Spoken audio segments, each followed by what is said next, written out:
Bonjour à toutes et à tous. Aujourd'hui, on plonge dans l'univers glamour et stylé de les reines du shopping.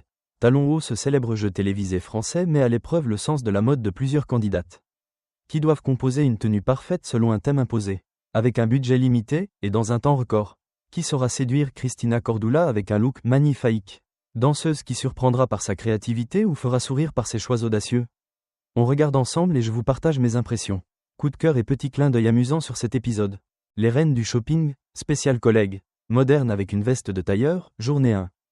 L'épisode démarre avec un thème clair et engageant. Moderne avec une veste de tailleur. Dans une semaine spéciale collègue, Cristina Cordula, comme toujours, donne le ton avec enthousiasme. Cette thématique met à l'honneur une pièce classique, la veste de tailleur, que les candidates doivent moderniser selon leur propre style, tout en restant élégante et tendance. Un défi mode intéressant et accessible, qui peut inspirer beaucoup de femmes actives. Dans cette première journée, nous faisons la connaissance de Farah et Maya, deux collègues aussi complices que différentes. Farah, pétillante et audacieuse, mise sur un style affirmé, avec des touches brillantes et des pièces fortes. Maya, plus douce et raffinée, préfère la sobriété élégante et les coupes classiques.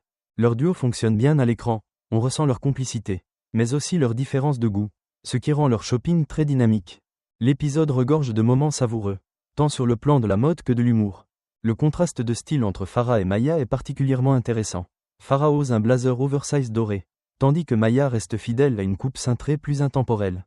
Leurs choix sont argumentés, ce qui permet aux spectateurs de mieux comprendre les logiques de chacun. On a aussi droit à des moments de complicité, de rire, et à des petites tensions amicales autour des accessoires ou des chaussures, des scènes très naturelles qui rappellent de vraies séances de shopping entre copines. Cristina est fidèle à elle-même, ses remarques sont drôles, mais toujours constructives. Elle souligne ce qui fonctionne ou non dans les tenues avec des expressions qui font sourire, ce n'est pas moderne. Ma chérie, tout en apportant un vrai regard de professionnel. Enfin, les passages du catwalk à la fin de l'épisode sont bien mis en valeur. Chaque candidate révèle son look final avec assurance, sous les applaudissements et les commentaires du jury et des autres candidates.